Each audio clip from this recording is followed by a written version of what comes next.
আসসালামু আলাইকুম। ঈদের পর পরিবার নিয়ে একটু ঘুরতে বেরিয়েছিলাম।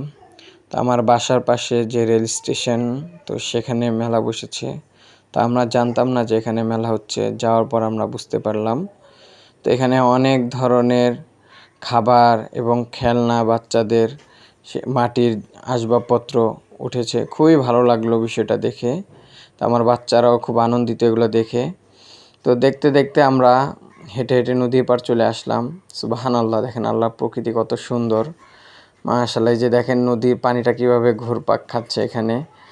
তো এটা একটা অদ্ভুত একটা বিষয় যে এই জায়গাতে আসার পর কচুরিপানাগুলো কেন জানি এখানে একটা চক্কর খায়। খেয়ে তারপরে নদীর যে ব্রিজটা আছে, আমরা ব্রিজের উপর আছি, এই ব্রিজের নিচ দিয়ে চলে যাচ্ছে। আর কচুরিপানাগুলো দেখেন এক সিরিয়ালে কীভাবে রেলের মতো করে আসতেছে, কোনো আঁকাবাঁকা নেই। দেখেন পুরা নদীটা তারা ভেসে আসছে না, এক সিরিয়ালে আসতেছে।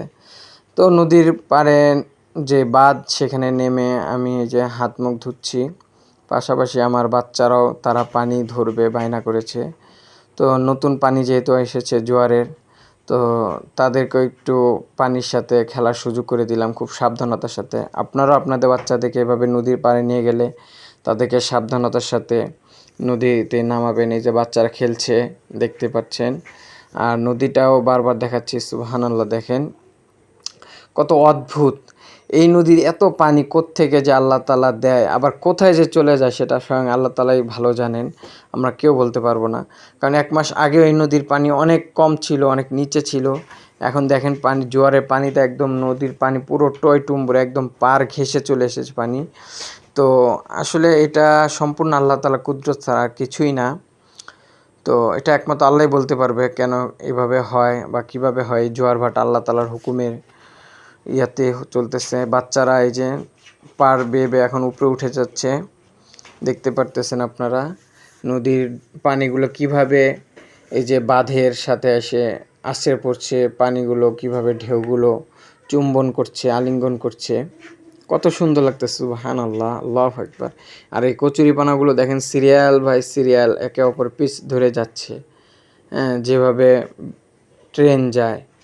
আর এই জায়গাটা ওই যে আগেও বললাম যে দেখেন ব্রিজের এই জায়গাটা আসলেই কীভাবে যেন চক্কর খাচ্ছে। এই যে কচুরিপানাটা দেখেন কীভাবে চক্কর খেয়ে খেয়ে ঘুরে ঘুরে ওইটা ব্রিজের নিচ দিয়ে আবার চলে যাচ্ছে। ওই যে ওই দিক খেয়াল করলে দেখবেন পানিটা কেন যেন এখানে একটু চক্কর খাওয়ার মতো হচ্ছে। এই যে এখানে এটা অদ্ভুত, এটা ঢেউয়ের মতো না, কিন্তু এখানে একটা চক্কর আছে ঘূর্ণিপাকের মতো।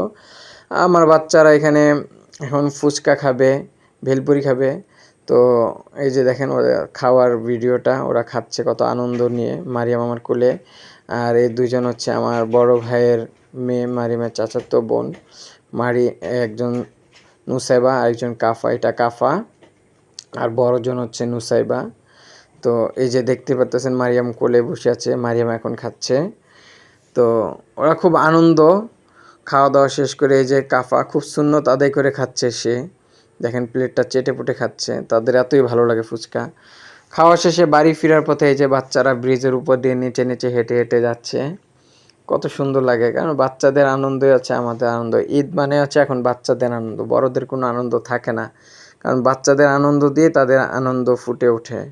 এটা প্রত্যেকটা বাবা মার ক্ষেত্রে, প্রত্যেকটা অভিভাবকের ক্ষেত্রে একই। তো যাই হোক, পরিশেষে আমরা আমাদের বাচ্চাদের কিছু ছবিও আপনাদেরকে দেখালাম। এই যে দেখেন যে ওরা দাঁড়িয়ে আছে, এই যে মারিয়াম পানি ধরতেছে, হ্যাঁ, তারপরে এই যে কাফা, সেও পানির সাথে খেলাধুলা করতেছিল।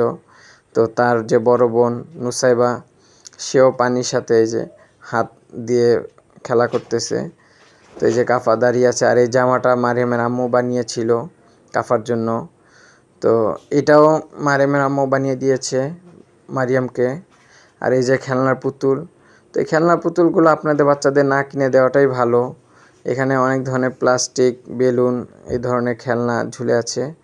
পরিশেষে ফুচকা দেখিয়ে আপনাদের থেকে বিদায় নিলাম। ভালো থাকবেন, সুস্থ থাকবেন।